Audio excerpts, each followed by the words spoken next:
अंधी, नीच, चांडालनी देती नहीं। कौन आ रहा है? लगी धुन राम दर्शन की, बड़ी आई भगत बन के, उड़ाती फिर रही है धूल मार्ग में ऋषि जन के। महात्मा, धूल नहीं उड़ाती हूँ, झाड़ू लगा रही हूँ। अपावन धर्महीना, नीच कुल और नीच जाति हूँ, घृणा की पात्र हूँ। संसार न साधु संत सेवा का मैं कोई अवसर पाती हूँ। किसी कारण से मार्ग में सदा झाड़ू लगाती हूँ। अच्छा, कि रास्ता चलने वालों को न कोई कष्ट हो पाए। ओ, जो आए संत, उनके पाँव में कहीं कांटा न लग जाए। ओहो, बड़ी धर्मात्मा है। सारा धर्म तेरे ही तो हिस्से में आया है। संसार के उपकार का बीड़ा तूने ही तो उठाया है। चल परे हट, दूर हो, बड़बड़ कर यूं बातें न कर। तू करेगी संत सेवा, कोप के संतों के डर। महाराज, यदि मैं भगवत भजन में ध्यान देती हूँ तो आपका क्या छीन लेती है? क्या छीन लेती है? अरे चांडालनी, तू इतना भी नहीं जानती कि तू भगवान को धोखा देती है। नीच भी भजने लगेंगे जबकि पावन राम को साधु और संत बता फिर लेंगे किसके नाम को। परंतु महात्मा, राम जब पावन है तो नीच के नाम लेने से अपावन कैसे हो सकता है? दयालु है, दया दृष्टि कभी इस ओर डालेंगे। महापावन है तो नीच घराना भला भगवान को कब भाएगा? नीच को जब छू लिया तो धर्म क्या रह जाएगा? तो क्या भगवान नीच के कुछ भी नहीं? केवल आपसे ही उनका नाता है। महाराज, उस पवित्र नाम से तो अशुद्ध भी शुद्ध हो जाता है। पात की भी भाव सागर तर जाता है। पिता है वो भी सबका और हम सब उसके बालक हैं। नहीं करते किसी में भेद, वे सबके ही पालक हैं। मिले हैं सबको साधन एक से, भव सिंधु तरने को है चारों वर्ण केवल अपना अपना कर्म करने को। अच्छा, तू अब इतना करने लगी है कि अपने आप को साधुओं के समान समझने लगी है। ठहर, जरा ये वस्त्र धो लूं, फिर तुझे अच्छी तरह समझूंगा। शिवहरि शिवहरि शिवहरि शिवहरि शिवहरि शिवहरि शिवहरि।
रहे हैं।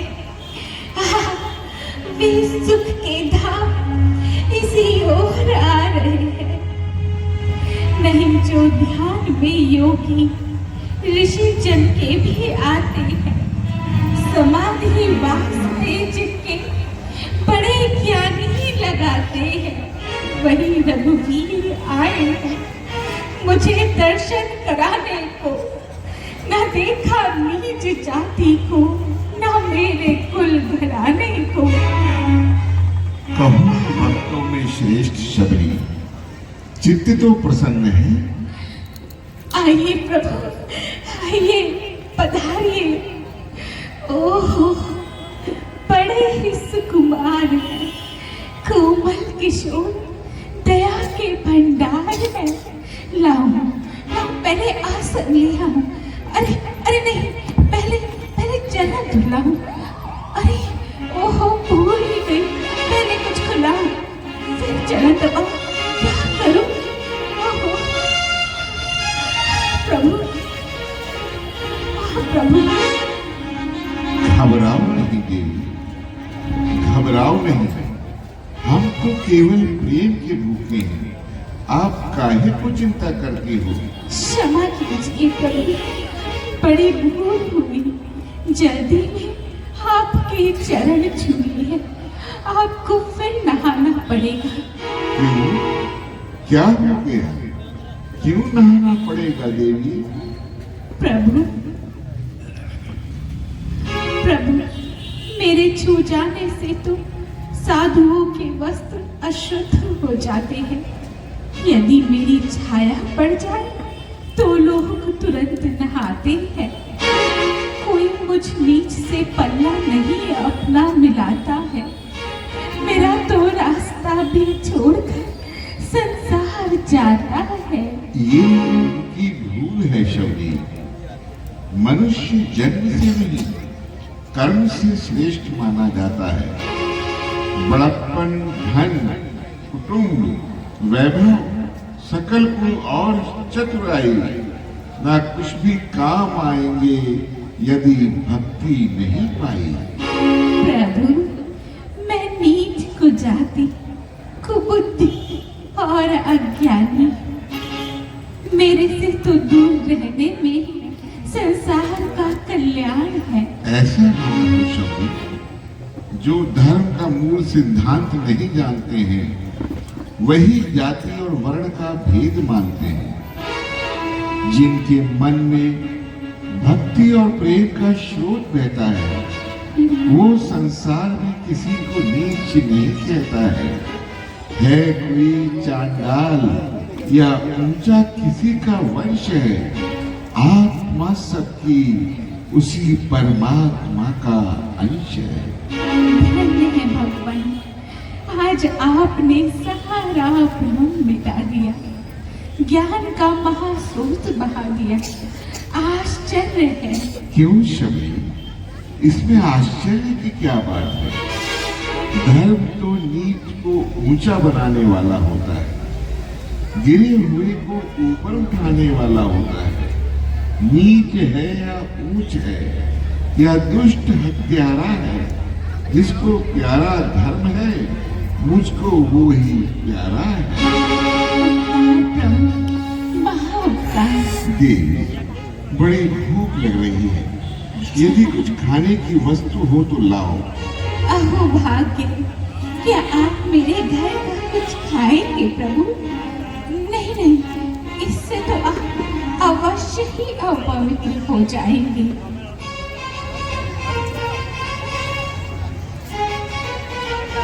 नहीं शबरी, आप कुछ संकोच ना करो, जो कुछ है तुरंत लाओ। तो प्रभु, मैंने तो झाड़ी के बेर तोड़ रखे हैं। हाँ, वही लाओ। हमने ऐसे फल कहाँ चखे हैं? अच्छा, अभी लाती हूँ प्रभु, अभी लाती हूँ। शीघ्र लाओ।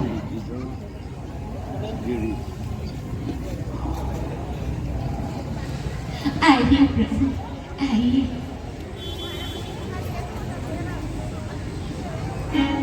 राजिए प्रभु, कितने सुकुमार है, मैं धन्य हो गई।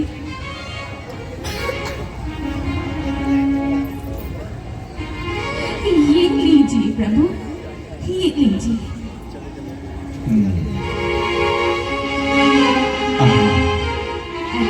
जाना। सूखे बेरों में जो मिला है यहाँ, राजभोगों में वो स्वाद का। आहा, ये भी चक्कर देखिए प्रभु, इसमें और भी स्वाद है। ये बड़ा स्वादिष्ट है। ये सूखा था, परंतु स्वाद का व्यंजन बना, प्रेम के हाथों में आकर राज का भोजन बना। अच्छा लगे ना प्रभु? हाँ, आप लीजिए प्रभु। भागीनाथ के सद्भाव से आज वे ही खा रहे हैं बेर सूखे चाव से। कुछ अच्छे तो ना लग रहे होंगे भगवान। नहीं, आपके बेरों की समानता तो अमर फल भी नहीं कर सकता। इनके खाने से पेट तो भरता है, परंतु मन नहीं भरता। खट्टा मीठा स्वाद ही पाते रहो, जी में आता है कि बस खाते रहो, खाते रहो, खाते रहो। खाइए और खाइए। अच्छा भैया, अब आगे की सुन लीजिए। बेरों का स्वाद छोड़िए और माता जी को बंधन से छुड़ाने की भी चिंता कीजिए। हाँ लक्ष्मण, तुमने ठीक याद दिलाया। अच्छा देवी, अब हमें आज्ञा दीजिए। किस ओर जाना है प्रभु? देवी, लंका का राजा रावण पंचवटी से हमारी पत्नी जानकी को हर कर ले गया है। हमें उसी ओर जाना है और जानकी का ठीक ठीक पता लगाना है। प्रभु, यहाँ से थोड़ी दूर पर किष्किंधा पर्वत है, जो लंका के रास्ते पे ही पड़ता है। आप उसी ओर जाइए। हाँ, और वहाँ के राजा सुग्रीव से इस घटना का पता लगाइए। वही आपको पवन सुत से मिलाएंगे, जो आपकी ही प्रतीक्षा कर रहे हैं। अच्छा देवी, आपने बड़ी कृपा की। अब हमें आज्ञा दो। प्रणाम प्रभु, प्रणाम।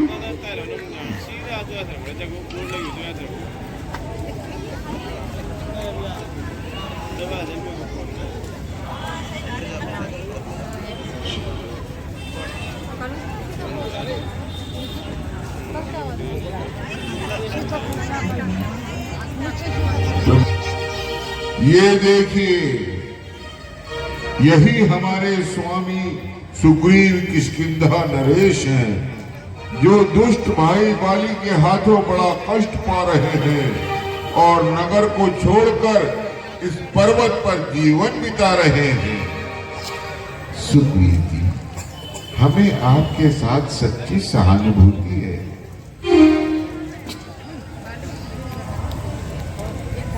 मुझे भी इनका परिचय कराइए मंत्री जी।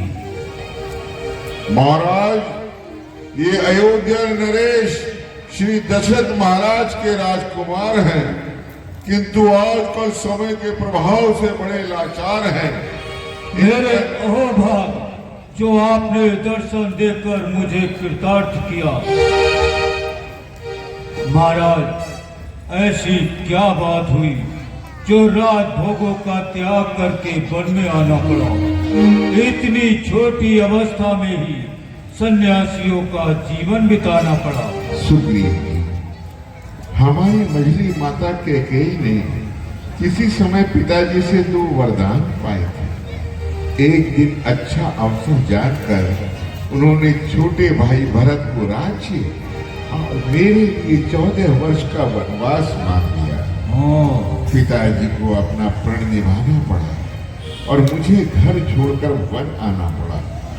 हमारी धर्म पत्नी और अनुज लक्ष्मण जी भी हमारे साथ चले आए और हमने 13 वर्ष बड़े आनंद से बिताए।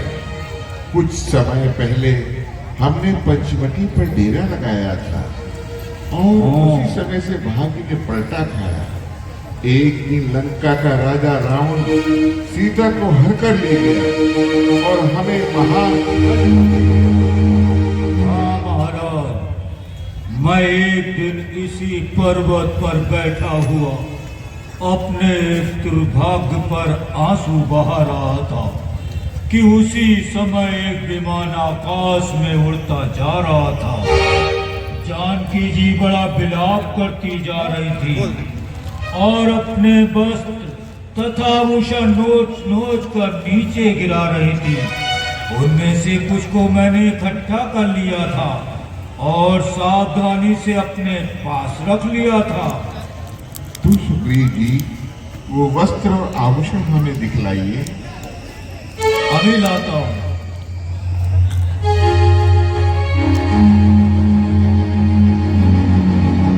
और बड़े उस गुफा की ओर, जिस गुफा में उन्होंने वो पोटली संभाल कर रखी हुई थी, उस पोटली को लेकर वो शीघ्र ही श्री राम के निकट पहुंचे।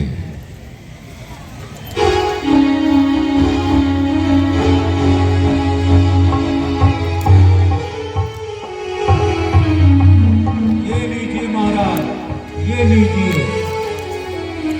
लाइए लाइए।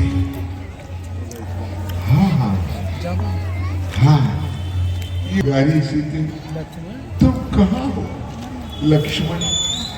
देखो तो सही, ये आभूषण भी सीता के विरह होकर कैसे कांतिहीन हो रहे हैं। मानो उनके वियोग में झरझर आंसू बहा रहे हैं। मैं कैसे पागल हो गया हूँ। लक्ष्मण, जरा तुम भी पहचानो, क्या ये सीता का ही कुंडल है? भैया, क्या बताऊं? उन्होंने बिना राजा के राज्य की व्यवस्था बिगड़ते देखकर मुझे विवश किया और राजा बना दिया। परंतु कुछ समय पश्चात बाली उस राक्षस को मारकर घर आया तो मुझे सिंहासन पर देखकर बहुत गरमाया। हे नाथ, उसने मेरी एक ना सुनी और मेरी स्त्री को छीनकर मुझे घर से निकाल दिया। उसी समय से मैं इस पर्वत पर रहता हूँ और अनेक आपत्तियां सहता हूँ। मातंग ऋषि के शाप के कारण बाली यहाँ नहीं आ सकता प्रभु। निसंदेह बाली बड़ा निर्दयी है, किंतु आप कोई चिंता ना करो। हम उसे उसके पापों का फल अवश्य चखाएंगे और एक ही बाण में यमपुर पहुंचाएंगे। किंतु प्रभु, बाली को मारना साधारण काम नहीं है। उसके सामने दुधम्बी राक्षस का पंजर है, जिसे मारकर उसने मतंग ऋषि के आश्रम में फेंक दिया था और ऋषि ने क्रोधित होकर यह शाप दिया था कि यदि तू किष्किंधा पर जाएगा तो जलकर भस्म हो जाएगा। आप कोई चिंता ना करो, हमारा बाण उसे कदापि जीवित नहीं छोड़ेगा। किंतु इसका प्रमाण। अरे दुष्ट बाली, तूने मुझे बड़ा कष्ट पहुंचाया है। आज सुग्रीव अपना सारा बदला चुकाने आया है। ओहो, लो देखो, और उसे फिर उल्टी समाई है। उसे स्वयं ही मृत्यु यहाँ खींच लाई है। हाँ, मुझसे युद्ध कर। हाँ, अच्छा ठहर, अभी आता हूँ। आज सब मालूम हो जाएगा कि कैर कुबुद्धि कौन है, भागकर जान बचाने वाला कौन है। बस चुप कर, मुझे तेरी सीख की आवश्यकता नहीं है। चल, यम के द्वार चल।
रक्षा, हे नाथ रक्षा, रक्षा, अब बोलेगा मैंने पहचाना रक्षा। नहीं है, दोनों ही चीजें। हे नाथ रक्षा। और सुग्रीव बाली के हाथों पिटकर रक्षा रक्षा चिल्लाता हुआ श्री राम के निकट पहुंचा। रक्षा, हे नाथ, रक्षा, देखिए बाली ने मेरा क्या हाल बना दिया है। रक्षा, रक्षा, प्रभु रक्षा। आखिर वही हुआ, उसने मेरा सारा शरीर चूर चूर कर दिया। क्या करूं भाई, तुम दोनों की सूरत इतनी मिलती है कि पहचानना कठिन हो गया है। ये तो ठीक है, परंतु यदि मैं भागकर प्राण न बचाता तो अब तक यमलोक पहुंच जाता प्रभु। अच्छा, तो लो, अब ये माला पहन जाओ और एक बार फिर उसे युद्ध के लिए बुलाओ। क्षमा कीजिए महाराज, अब तो साहस टूट चुका है। यदि अब की बार फिर जाऊंगा तो निश्चित जानिए कि जीवित ना आऊंगा। क्या कहते हो सुग्रीव जी, यदि वो ब्रह्म और काल की शरण में भी जाएगा तो भी राम के बाण से बचने ना पाएगा। अच्छा प्रभु, आपकी आज्ञा सिर चढ़ाता हूँ और एक बार फिर काल के मुंह में जाता हूँ। लो, ये माला पहन जाओ। इस सिर को आज मैं अपने हाथ से तोड़ूंगा। लो, फिर आ गया काल। अरे दुष्ट, क्या तुझे भूख मरने के लिए चुल्लू पर पानी भी नहीं मिलता है जो बार बार मेरे सामने चला आता है। ठहर, अभी मजा चखाता हूँ।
चोरी आकर लगी है तीसरे के हाथ की।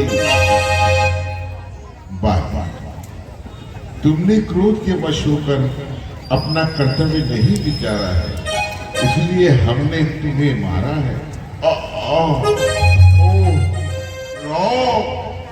धर्म और नीति का पालन करने वाले राम, तुमने तो धर्म की रक्षा के लिए अवतार लिया है, फिर ये धोखे का व्यवहार किस लिए किया है?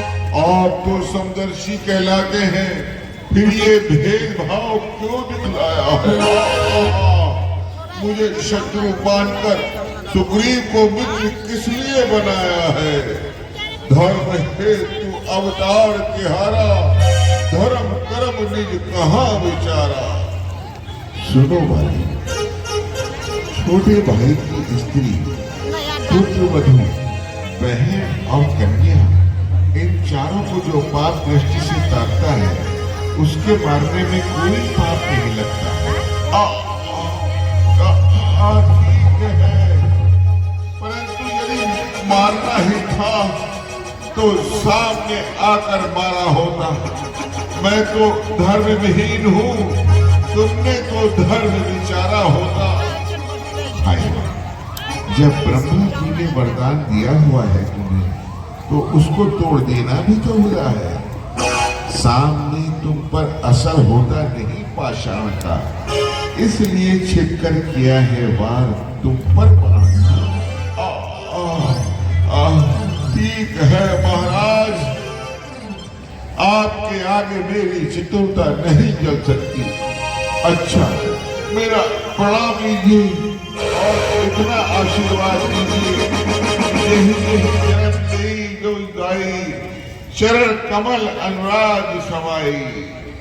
हे भाई, इस समय आपका मन पवित्र हो रहा है और इसमें उत्पन्न होने वाली इच्छाएं भी पवित्र ही हैं, इसलिए आप निश्चित रहो। हाँ प्रभु, एक अभिलाषा और है। मेरा पुत्र अंगद, जो बल और पराक्रम में मेरे ही समान है, इस समय नादान है, उसे अपनी शरण में लीजिए और उसकी सेवाएं स्वीकार करके अभय दान दीजिए। ऐसा ही होगा। और पिताजी, आपको क्या हो गया? अब संसार में हमारा कौन है? कुछ नहीं बेटा, ये तो संसार का नियम है। जो पैदा होता है उसे मरना अवश्य है। अब मैं जा रहा हूँ। आज से तुम्हारे माता पिता, स्वामी, सखा, मित्र और संबंधी सब कुछ श्री राम है, इसलिए इनके चरणों में सिर झुकाओ और आज से इनके अनुयायी बन जाओ।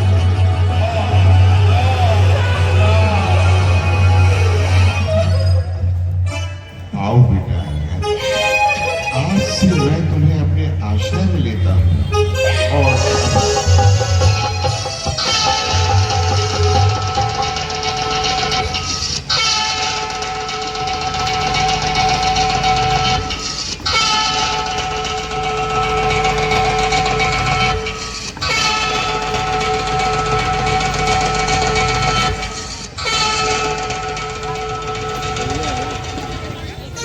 और लक्ष्मण जी राज्याभिषेक करके प्रभु श्री राम के निकट पहुंच गए। समय बीतता गया, वर्षा ऋतु संपन्न हो गई, यात्री आने जाने लगे।